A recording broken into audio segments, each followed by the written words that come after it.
Hello friends, welcome to the Galaxy Geometrics. आज हम new lecture series start करने वाले हैं जो कि हमारे पास पार्ट 1 के लिए रहेगी, सेक्शन 1 के लिए, जिसमें हमारे पास क्या रहेगा, जो सर्वे एंड मैपिंग कैंडिडेट्स होंगे उनके लिए इंपॉर्टेंट है एरियल फोटोग्रामेट्री। हम स्टार्ट करने वाले हैं। इंपॉर्टेंट लेक्चर है, काफ़ी सारा वेटेज रहता है हमारे पास, न्यूमेरिकल्स भी पूछे जाते हैं इस सेक्शन से।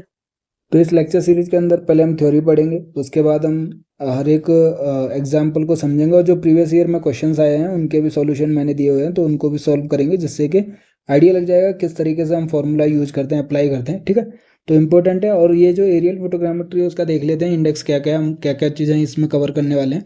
सबसे पहले हम एरियल फोटोग्रामेट्री को समझेंगे, इंट्रोडक्शन देखेंगे, फिर टाइप्स ऑफ एरियल फोटोग्रामेट्री रहेगा, फिर वहाँ पर रेफरेंस मार्क्स रहता है एरियल फोटोग्राफ्स पे जिनको हम फिड्यूशियल मार्क्स कहते हैं, उनको देखेंगे। फोटोग्रामेट्रिकल प्रॉपर्टी जो होती है, ठीक है, फिर इक्विपमेंट एंड सॉफ्टवेयर जो यूज किए जाते हैं, और हाइट कंप्यूट करना सीखेंगे, कैसे हम हाइट कैलकुलेट कर रहे हैं स्टीरियोस्कोपिक पैरेलक्स का यूज करके। ठीक है, पैरेलक्स के बारे में समझेंगे कि पैरेलक्स चीज़ क्या होती है और कैसे इसको कैलकुलेट किया जाता है। इंपॉर्टेंट टर्मिनोलॉजी जो यूज होती है एरियल फोटोग्रामेट्री में, उसके बाद हम इंपॉर्टेंट टॉपिक डीईएम, डीएसएम और डीटीएम जो होता है उनके बारे में समझेंगे। डिजिटल एलिवेशन मॉडल और सरफेस मॉडल और टेरेन मॉडल जो होता है उसके बारे में देखेंगे। ठीक है, इंपॉर्टेंट है, उससे क्वेश्चंस बनते हैं वहाँ पर। सबसे पहले हम इंट्रोडक्शन स्टार्ट करते हैं कि एरियल फोटोग्रामेट्री क्या होता है। Aerial photography is the oldest type of the aerial remote sensing. Aerial photographs contain a wealth of information but require special understanding for its meaningful extraction. Additionally, distance, area and height measurements from aerial photographs require special skill and treatments which collectively come under the science and techniques of the photogrammetry. तो aerial photograph जो होते हैं, एक तो हमारे पास जैसे remote sensing के अंदर क्या सैटेलाइट पर सेंसर्स अवेलेबल रहते हैं, वैसे एरियल फोटोग्राफ्स में एरोप्लेन हो गया, हेलीकॉप्टर हो गया, इनके ऊपर जब हम फोटोग्राफ्स लेते हैं कैमरा की हेल्प से, तो इसमें जो हम इंफॉर्मेशन एक्सट्रैक्ट करते हैं उसके लिए थोड़ी स्किल्ड लेबर की या फिर हमारे पास एक्सपीरियंस की रिक्वायरमेंट रहती है, क्योंकि इसमें जो डिस्टेंस आपको कैलकुलेट करना है, एरिया या फिर कोई भी ऑब्जेक्ट का हाइट मेजरमेंट करना है, तो जो स्किल है स्पेशल रिक्वायरमेंट रहती है, क्योंकि हमें टेक्निक और साइंस दोनों यूज करनी पड़ती है फोटोग्रामेट्री की। स्टीरियोस्कोपिक जब 3D किसी भी ऑब्जेक्ट को बनाते हैं दो इमेजेस की हेल्प से, तो उसके रेस्पेक्ट में किसी भी ऑब्जेक्ट की जो शेप है, साइज है, उसको भी हम कैलकुलेट कर सकते हैं। बट एरियल फोटोग्राफ जो है उनके लिए, जो स्टडी करने के लिए स्किल पर्सनस की रिक्वायरमेंट रहती है। दूसरा हमारे पास क्या टाइप्स देख लेते हैं एरियल फोटोग्राफी के, कि the aerial photography is classified into various types on the basis of following based on direction of camera axis. सबसे पहले क्या है, कैमरा एक्सिस की डायरेक्शन के बेसिस पे वर्टिकल फोटोग्राफ्स होते हैं, टेरेस्ट्रियल फोटोग्राफ्स होते हैं, ठीक है, इंक्लाइंड होते हैं हमारे पास, ऑब्लिक फोटोग्राफ जिन्हें हम कहते हैं। तो सबसे पहले एरियल फोटोग्राफ को देखते हैं जो कि डायरेक्शन के, कैमरा एक्सिस की डायरेक्शन के बेसिस पर है। जब हम फोटोग्राफ्स कैप्चर करते हैं तो उसके कैमरा की जो एक्सिस है वो उसकी डायरेक्शन क्या रहती है। जैसे वर्टिकल फोटोग्राफ्स हो गए सबसे पहले, तो these photographs are taken with the vertical और nearly vertical axis of the aerial camera. जैसे इस फिगर में देख सकते हैं हमारे पास जो कैमरा है एकदम वर्टिकल है, ठीक है, और ये वाला जो ग्राउंड सरफेस है उसको कवर कर रहा है। ये वाला हमारे पास क्या फोटोग्राफ कैप्चर किया गया है, वर्टिकल फोटोग्राफ हो जाता है हमारे पास। Vertical photograph closely resemble a map and are particularly suitable obtaining uniform coverage. तो यूनिफॉर्म अगर टेरेन है उसको कवर करने के लिए क्या है, हमारे पास वर्टिकल फोटोग्राफ्स कैप्चर किए जाते हैं। दूसरा है terrestrial photographs, when the camera axis horizontal और पैरेलल टू द ग्राउंड, उसको क्या कहते हैं, टेरेस्ट्रियल फोटोग्राफ कहते हैं, कि ये हमारे पास ग्राउंड सरफेस है, ठीक है, और इसी के पैरेलली अगर हमारे पास कैप्चर कर रहा है कोई भी कैमरा, ठीक है, ये हमारे पास कैमरा एक्सिस है जो कि पैरेलल है ग्राउंड सरफेस के, तो वो टेरेस्ट्रियल फोटोग्राफ्स कहलाते हैं। ठीक है, जब हमारे पास कैमरा एक्सिस पैरेलल होती है, हॉरिजॉन्टल होती है ग्राउंड के। ठीक है, थर्ड जो है वो हमारे पास ओब्लिक फोटोग्राफ्स होते हैं। अब लो ऑब्लिक भी होते हैं और हमारे पास हाई ऑब्लिक रहते हैं। तो ये क्या है कि जो एंगल ज़्यादा रहेगा तो हाई ऑब्लिक फोटोग्राफ्स होते हैं। जैसे इसमें क्या है, ये लो ऑब्लिक है और ये हमारे पास हाई ऑब्लिक है। इसमें टिल्ट एंगल स्मॉल है, इसमें टिल्ट एंगल क्या है, हाई है हमारे पास, ठीक है।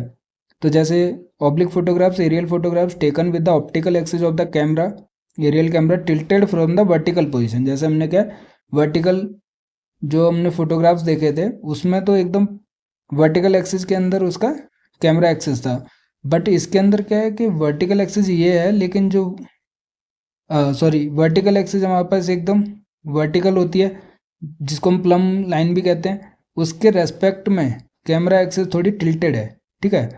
तो ये क्या है, टिल्ट एंगल कहलाता है और इसको लो ऑब्लिक कहते हैं जितना कम एंगल होता है।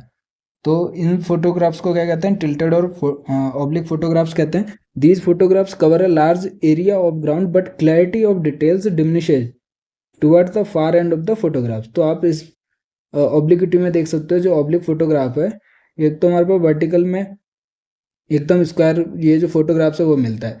जैसे जैसे हम oblique angle tilt angle introduce करते हैं ऑब्लिक फोटोग्राफ्स में, क्या होता है कि जैसे जैसे हम फार अवे जाते हैं वर्टिकल एक्सिस से, ठीक है, ये वर्टिकल एक्सिस से जैसे जैसे फार अवे जाते हैं वैसे वैसे हमारे पास क्या डिस्टोर्शन ज़्यादा देखने के लिए मिलता है इमेजेस में, बट जो क्लैरिटी होती है डिटेल्स की वो कम देखने के लिए मिलती है, लेकिन जो एरिया का कवरेज रहता है वो लार्ज रहता है हमारे पास ऑब्लिक फोटोग्राफ्स में। The oblique photographs may be divided into two category, low oblique and high oblique. When horizon does not appear, जब वहाँ पर हॉरिजन अपीयर नहीं होता, लो ऑब्लिक होता है। When camera axis is tilted so much that the horizon appear in the photograph. तो हमने लो oblique में देखा कि यहाँ पे हॉरिजन हमारे पास नहीं दिखाई दे रहा है, लेकिन जब हम ज़्यादा एंगल कर लेते हैं, टिल्ट एंगल हमारे पास जब काफ़ी ज़्यादा होता है, तो कैमरा एक्सिस के केस में क्या है, जो हॉरिजन है वो ग्राउंड फोटोग्राफ जो होता है, हॉरिजन हमारे पास विजिबल होता है हाई ऑब्लिक फोटोग्राफ्स में, ठीक है। तो the oblique photographs are use to provide a recognition survey of an inaccessible area और extension of planimetric and height control points. तो रिकॉग्निशन सर्वे के लिए ऑब्लिक फोटोग्राफ्स का यूज किया जाता है। तो ये था हमारे पास कैमरा एक्सिस के बेसिस पे क्लासिफिकेशन। दूसरा क्या है हमारे पास, based on the combination style of aerial cameras. Aerial cameras के स्टाइल के बेसिस पे हम एरियल फोटोग्राफी का क्लासिफिकेशन देखते हैं। तो these there are combinations of vertical and oblique photography taken with 2 और more cameras in single camera unit in the photographic airplane. तो ये भी पॉसिबिलिटी है कि जब हमारे पास वर्टिकल और ऑब्लिक फोटोग्राफी एक साथ हम कैप्चर कर सकते हैं सिंगल कैमरा यूनिट के अंदर, एयरप्लेन में यूनिट करके उन दोनों को, तो हमारे पास क्या होगा, कॉम्बिनेशन वाली फ़ोटो मिलेगी, ठीक है। तो सबसे पहले हमारे पास कन्वर्जेंट फोटोग्राफी, दूसरा है हमारे पास ट्रिमेट्रो गन फोटोग्राफी, ठीक है। ट्रिमेट्रो गन फोटोग्राफी है और कन्वर्जेंट फोटोग्राफी। सबसे पहले कन्वर्जेंट फोटोग्राफी देखते हैं। तो these are low oblique photographs taken with 2 और more camera simultaneously at successive exposure stations. तो जब कोई फोटोग्राफ खींचते हैं तो एक पर्टिकुलर सेकंड के लिए क्या एक्सपोजर स्टेशन मिलता है, जिसमें वो कैमरा जो है अपने नीचे के ग्राउंड सरफेस को कैप्चर करता है अपने कैमरा में। तो ये जो लो ऑब्लिक फोटोग्राफ्स होते हैं, जब 2 से ज़्यादा कैमरा साइमल्टेनियसली यूज किए जाते हैं, जो कि एक के बाद एक क्या है उसका एक्सपोजर स्टेशन रहता है, पहले एक कैमरा का रहेगा, फिर दूसरे का रहेगा, फिर तीसरे का। तो इस टाइप से सक्सेसिव एक्सपोजर स्टेशंस रहते हैं। The cameras are fitted with their axis tilted at a fixed inclination from the vertical in opposite directions in the direction of flight line, so that the forward exposure of the first stations forms a stereo pair with the backward exposure of the next station। तो इस figure में आप देख सकते हो कि इसके अंदर जैसे फ्लाइट डायरेक्शन इस टाइप से है, तो जो टिल्टेड एंगल रहता है कैमरे का बैक साइड में रहता है, मतलब opposite to the flight direction रहता है। तो इस फिगर में हम देख सकते हैं कि पहला कैमरा इतना कवर कर रहा है हमारे पास, तो इस टाइप की इमेज मिल रही है, ठीक है। जब हमारे पास दूसरा कैमरा है वो हमारे पास स्टीरियो पेयर बनाता है, इस टाइप के ग्राउंड कवरेज कर रहा है, तो ये वाली इमेज बनती है। तो इन दोनों के ओवरलैपिंग की वजह से क्या स्टीरियो पेयर मिल रहा है, इसमें हम 3D ऑब्जेक्ट्स को फाइंड आउट कर सकते हैं। तो बैकवर्ड एक्सपोजर की वजह से जो रहता है हमारे पास स्टीरियो जो पेयर इमेजेस हमारे पास फॉर्म होती है। Special plotting instruments are required for compiling topographical maps from convergent photograph, ठीक है। तो इससे हम का टोपोग्राफिकल मैप को बना सकते हैं, कंपाइल कर सकते हैं स्पेशल इंस्ट्रूमेंट्स का यूज करके। दूसरा क्या हमारे पास ट्रिमेट्रोगन फोटोग्राफी है। Another important type of photography is a combination of vertical and 2 oblique photograph. इसके अंदर क्या है, ट्राई है, 3 है, ट्रिमेट्रोगन फोटोग्राफी है, तो 2 ऑब्लिक फोटोग्राफ या कैमराज रहते हैं, एक वर्टिकल रहता है हमारे पास। तो वर्टिकल वाला प्लेन फोटोज लेता है और दूसरा हमारे पास जो ऑब्लिक वाला है लेफ्ट ऑब्लिक और राइट ऑब्लिक, जैसे इस फिगर में देख सकते हैं। तो वर्टिकल फोटोग्राफ्स वर्टिकल कैमरा ले रहा है, उसके अलावा जो हमारे पास क्या है दोनों में ओवरलैप भी है। तो लेफ्ट ऑब्लिक वाला कैमरा जो है वो लेफ्ट ऑब्लिक फोटोग्राफ जनरेट करता है, और राइट में जो कैमरा रहता है हमारे पास ऑब्लिक कैमरा, वो राइट ऑब्लिक फोटोग्राफ जनरेट करता है, ठीक है। तो ये ट्राइमेट्रोगन के अंदर है, जिसके अंदर एक वर्टिकल फोटोग्राफ रहता है और 2 हमारे पास ऑब्लिक फोटोग्राफ्स रहते हैं। तो in which the central photograph is vertical and the side ones are oblique. This photography can be use for rapid production of reconnaissance maps on small scale. तो reconnaissance maps के लिए हमारे पास ट्रिमेट्रोगन photography का use किया जाता है, ठीक है। तो ये था हमारे पास based on the camera style. अब हमारे पास क्या है कि based on the angle of coverage, इसके बेसिस पे हम देखते हैं एरियल फोटोग्राफी का classification. The angle of the coverage is defined as the angle subtended by the diagonal of the negative format of the rear node of the camera और the apex angle of the cone of the rays passing through the frontal nodal point of the camera lens. जैसे इस figure में देख सकते हैं हमारे पास जो angle होता है कवरेज, वो क्या है कि ये तो नेगेटिव हो गया ऊपर और नीचे हमारे पास ग्राउंड कवरेज रह गया, ठीक है। ये ग्राउंडेड फोटोग्राफ्ड है और ये हमारे पास इमेज प्लेन नेगेटिव प्लेन है। तो इन दोनों के बीच का जो एंगल रहता है, मतलब कि दोनों का या तो ये एंगल या फिर ये एंगल हमारे पास क्या रहता है, एंगल ऑफ कवरेज रहता है, ठीक है। ये तो हमारे पास फोकल लेंथ हो गया एफ। तो जो डायगोनल सबटेंड कर रहे हैं एंगल को, इनका आप देख सकते हो कि ये डायगोनल है, ये डायगोनल है। अगर आप इससे भी जाओगे तो हमारे पास क्या है, यही वाला एंगल मिलेगा, एंगल ऑफ कवरेज। तो ये जो डायगोनल से एंगल सबटेंड हो रहा है, या तो हमारे पास एपेक्स एंगल हो कोन का जिससे कि रे पासेज हो रही है nodal point of the camera lens, ठीक है, या फिर हमारे पास क्या angle subtended by the diagonal of the negative format at rear node of the camera. तो इसमें हम देख सकते हैं कि ये जो डायगोनल्स हमारे पास क्रिएट कर रहे हैं एंगल, वो क्या एंगल ऑफ कवरेज होता है। चाहे ये वाला एंगल हो चाहे फिर हमारे पास ये वाला एंगल इक्वल रहेगा और इसको हम एंगल ऑफ कवरेज कहते हैं। ये नेगेटिव प्लेन है, ये हमारे पास क्या ग्राउंडेड फोटोग्राफ्ड है, ठीक है। The focal length of the aerial camera corresponds to the field of view angle और द एपेक्स एंगल। तो ये हमारे पास क्या है, नेगेटिव प्लेन से हमारे पास जो नोडल पॉइंट रहता है, नोड ऑफ द कैमरा रहता है, वो क्या फोकल लेंथ कहलाता है, ठीक है। The negative format film size decide the required focal length of the camera for any specific angle of coverage. तो जो ये नेगेटिव फॉर्मेट है वो डिसाइड करता है हमारे पास फोकल लेंथ क्या रहेगा कैमरे का किसी भी एंगल ऑफ कवरेज के लिए। यूजुअली द फिल्म और कॉन्टैक्ट फोटोग्राफ साइजेज आर इधर 18 सेंटीमीटर बाई 18 सेंटीमीटर या फिर 23 सेंटीमीटर बाई 23 सेंटीमीटर रहता है। तो मेनली हमारे पास क्या 23 सेंटीमीटर बाई 23 सेंटीमीटर रहता है, ठीक है। तो depending upon these film sizes and focal length of the camera the angle of coverage is defined and the based on the angle of coverage the aerial camera the photographs are called.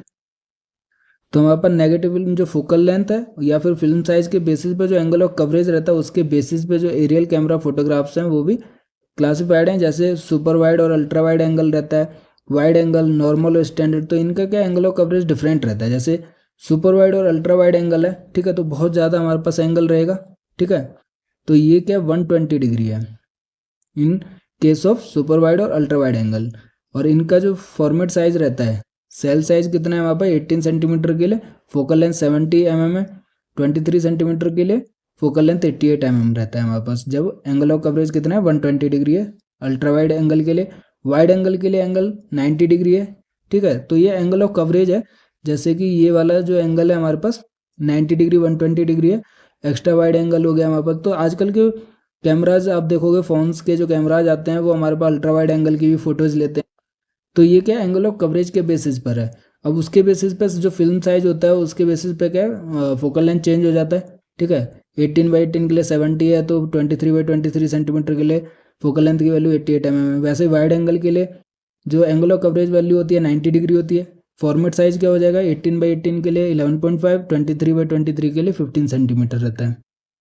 तो यहाँ पे हमारे पास ये है, मतलब कि 7 centimetre है और हमारे पास 8.8 सेंटीमीटर, ठीक है। तो जैसे जैसे हमारे पास एंगल ऑफ कवरेज कम होता है हमारे पास, तो फोकल लेंथ की वैल्यू इंक्रीज हो रही है।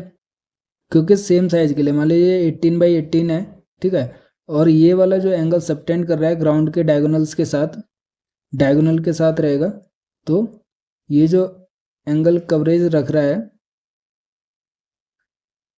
ठीक है, तो ये हमारे पास क्या रहेगा एंगल की वैल्यू के बेसिस पर। ये तो हमारे पास फिक्स है 18 सेंटीमीटर, ठीक है। जो फिल्म साइज है ये एंगल हमारे पास चेंज हो रहा है। अगर हमारे पास वैल्यू ज़्यादा रहेगी तो फोकल लेंथ ये जो हाइट रहेगी वो कम रहेगी, 7 सेंटीमीटर है।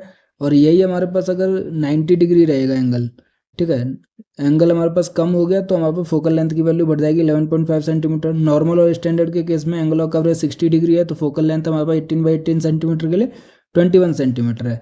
सिमिलरली नैरो एंगल के लिए जो एंगल ऑफ कवरेज रहता है लेस देन 50 डिग्री रहता है, ठीक है। तो ये हमारे पास 4 क्लासिफाइड है जो एरियल कैमरा के फोटोग्राफ्स के बेसिस पे, एंगल ऑफ कवरेज के बेसिस पे, ठीक है।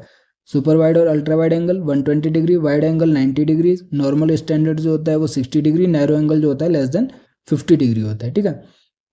उसके बाद हमारे पास बेस्ड ऑन स्टीरियोस्कोपिक विजन जो एरियल फोटोग्राफी है वो क्लासिफाइड है, जैसे सिंगल स्टीरियो पेयर हो गया, नॉन स्टीरियो पेयर हो गया, ठीक है। स्टीरियो पेयर फोटोग्राफ में भी use to generate 3D vision. तो जैसे मैं बार बार बोल रहा हूँ कि जब वहाँ पर ओवरलैपिंग होती है दो एरियल फोटोग्राफ्स की, उससे हम क्या 3D स्ट्रक्चर या ऑब्जेक्ट का फाइंड आउट कर सकते हैं और उसकी स्टडी कर सकते हैं।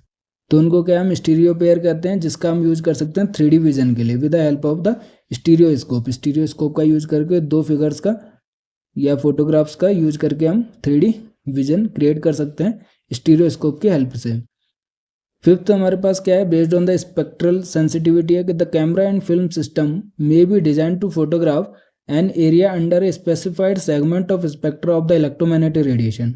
दस the aerial photograph on this basis may be following 4 general type. तो जैसे हमने रिमोट सेंसिंग इमेजेस में देखा था कि डिफरेंट बैंड्स में हमारे पास सेंसर सेंस करने के रेस्पेक्ट में रहता है कि वो हमारे पास बैंड 1, बैंड 2, बैंड 3 इस टाइप से हमारे पास क्या वेवलेंथ बैंड रहती है। तो बैंड 1 का मान लीजिए अगर वो रेड वेवलेंथ बैंड है तो 0.6 से 0.7 नैनोमीटर हमारे पास क्या वो सेंस करेगा, और उसी के बेसिस पर जितनी रिफ्लेक्टिविटी वो अचीव करेगा, इंटेंसिटी जितनी हमारे पास सेंसर तक पहुंचेगी, उसी के बेसिस पे ब्राइटनेस जो ग्रे लेवल्स रहते हैं, ठीक है। अगर हमारे पास बहुत ज़्यादा इंटेंसिटी है तो वाइट कलर से शो करेगा, बहुत कम इंटेंसिटी या रिफ्लेक्टिविटी उस तक पहुंच रही है, रिफ्लेक्टेंस तो ब्लैक कलर का शो करेगा ग्रे लेवल्स के बेसिस पे। तो वही है कि किस सेंसिटिविटी को हमारे पास camera range of electromagnetic radiation की जो वेवलेंथ है उसको सेंस कर पा रहा है, उसके बेसिस पे हमारे पास रियल फोटोग्राफ जनरेट होते हैं, ठीक है। तो जैसे हमारे पास ABCD 4 हमारे पास फोटोग्राफ्स हैं on the basis of spectral sensitivity, ठीक है। ये बेसिकली कॉमन टाइप्स हैं। तो सेम प्लेस की हम फोटोग्राफी देख सकते हैं कि एक ही प्लेस की 4 डिफरेंट कैमराज पे जो रिफ्लेक्टिव सेंसिटिविटी होती है उसके बेसिस पे फोटोग्राफ जनरेट किए गए, ठीक है। तो सबसे पहले हमारे पास पेंक्रोमेटिक इमेज है जो ब्लैक एंड वाइट रिप्रेजेंट करेगी। दूसरा हमारे पास क्या है, इंफ्रारेड के रीजन के अंदर है, ठीक है, इंफ्रारेड ब्लैक एंड वाइट है। थर्ड हमारे पास ट्रू कलर है जो एक्चुअली में RGB कलर में जो होता है, ठीक है। और ये हमारे पास क्या इंफ्रारेड कलर है कि इंफ्रारेड में जैसे यहाँ पे जो ग्रास है ग्रीन कलर की दिख रही है और इंफ्रारेड में हमारे पास क्या है रेड कलर की शो हो रही है। तो ये हमारे पास जो इंफ्रारेड कलर है, और ये हमारे पास एक्चुअली में जो ग्राउंड का कवर है, जितने भी स्पेसिफिक फीचर्स हैं RGB जो कलर है हमारे पास उसमें रिप्रेजेंट किया जा रहा है। तो बेसिकली जो फोटोग्राफ्स हैं उसके स्पेक्ट्रल सेंसिटिविटी के बेसिस पर भी क्लासिफाइड हैं। Specially notice the differences observed in the camouflage building in the clusters of trees lower left corner of the photo area. Also notice the difference between natural vegetation and artificial vegetation inside the stadium. तो अगर हम compare करते हैं तो यहाँ पे जितनी vegetation है सब क्या ग्रीन कलर की हो रही है, लेकिन इंफ्रारेड के केस में सब वाइट रेड कलर का दिख रहा है। उसके अलावा अगर हम यहाँ पे देखेंगे कि इसका जो वेजिटेशन है स्मॉल वाला जो स्मॉल वेजिटेशन है, ठीक है, वो हमारे पास यहाँ पे डार्क ग्रीन कलर की दिख रही है, ठीक है। तो स्टेडियम के अंदर जो आर्टिफिशियल वेजिटेशन है और यहाँ पे जो एक्चुअली में वेजिटेशन नेचुरल वेजिटेशन है, उन दोनों में डिफरेंस हम किससे फाइंड आउट कर सकते हैं, इंफ्रारेड कलर से फाइंड आउट कर सकते हैं, ठीक है। तो वही है कि दोनों हैं ग्रीन कलर के, बट जो स्टेडियम के अंदर है वो आर्टिफिशियल है जो कि रेड कलर की शो नहीं हो रही है इंफ्रारेड कलर में। तो उससे हम डिफ्रेंशिएट करने के लिए, डिफरेंट ऑब्जेक्ट्स को फाइंड आउट करने के लिए इस जो स्पेक्ट्रल सेंसिटिविटी के बेसिस पर फोटोग्राफ्स होते हैं उनका यूज किया जाता है।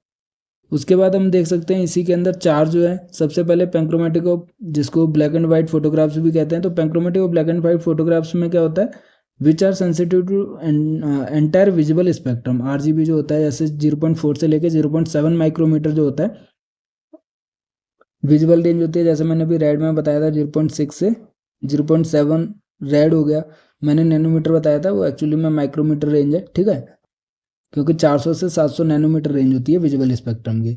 तो जो पेंक्रोमेटिक या ब्लैक एंड वाइट फोटोग्राफ्स होते हैं, आप पहले ज़माने की टीवी देखोगे उसमें सिर्फ ब्लैक एंड वाइट टीवी होती थी, उसमें पेंक्रोमेटिक फोटोग्राफ्स आते थे। मतलब वो विजुअल स्पेक्ट्रम को यूज करते थे 0.4 से लेके 0.7 माइक्रोमीटर जो इलेक्ट्रोमैग्नेटिक स्पेक्ट्रम की रेंज होती है उसको यूज करते थे। तो these photographs provide reasonably good contrast and good resolving power.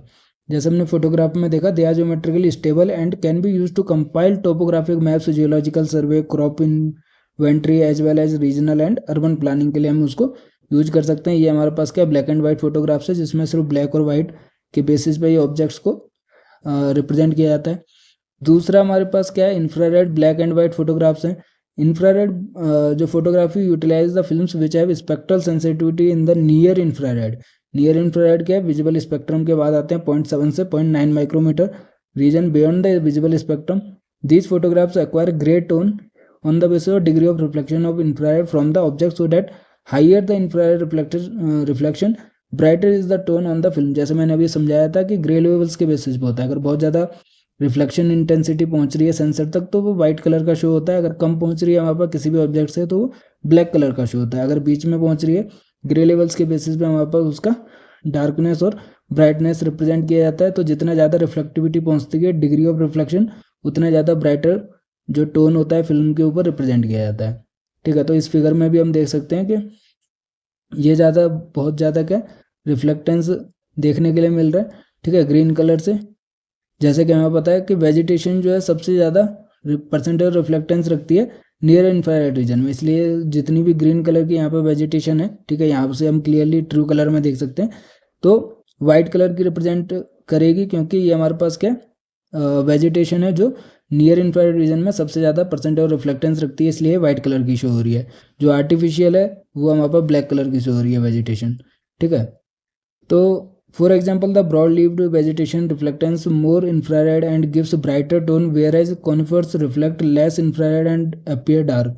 तो ये वेजिटेशन के टाइप्स के बेसिस पे भी परसेंटेज ऑफ रिफ्लेक्टेंस शो होता है। ये हमने पूरा स्टडी किया हुआ है मॉइस्चर कंटेंट के बेसिस पे और हमारे पास जो स्ट्रक्चर रहता है लीव्स का उनके बेसिस पे। ठीक है, और जो क्लोरोफिल कंटेंट होता है उसके बेसिस पे ये हमने क्या स्पेक्ट्रल रिफ्लेक्टेंस जब हमने टॉपिक पढ़ा था अपने रिमोट सेंसिंग लेक्चर सीरीज के अंदर 3rd यूनिट के अंदर, तो वहाँ पे जब स्पेक्ट्रल सिग्नेचर जिसको हम कहते हैं स्पेक्ट्रल सिग्नेचर ऑफ वेजिटेशन उसको देखा था, तो ब्रॉड लीव्ड वेजिटेशन जो है वो ज़्यादा रिफ्लेक्ट करती है इंफ्रारेड नियर इंफ्रारेड रीजन में, तो ब्राइटर टोन रखती हैं। जो कॉनिफर्स होती हैं जिनकी हमारे पास फाइनल लीव्स होती हैं रिफ्लेक्ट करती हैं इंफ्रारेड लेस को लेस। ठीक है, इंफ्रारेड वेव्स को तो डार्कर कलर की शो होती हैं। तो इन दोनों को डिफ्रेंशिएट करने के लिए भी हम नियर इंफ्रारेड रीजन को यूज करते हैं। These photographs are also good to study river tributaries shore line and canals due to high absorption of the infrared portion of the electromagnetic radiation by water. The infrared can penetrate haze well but not the moisture clouds.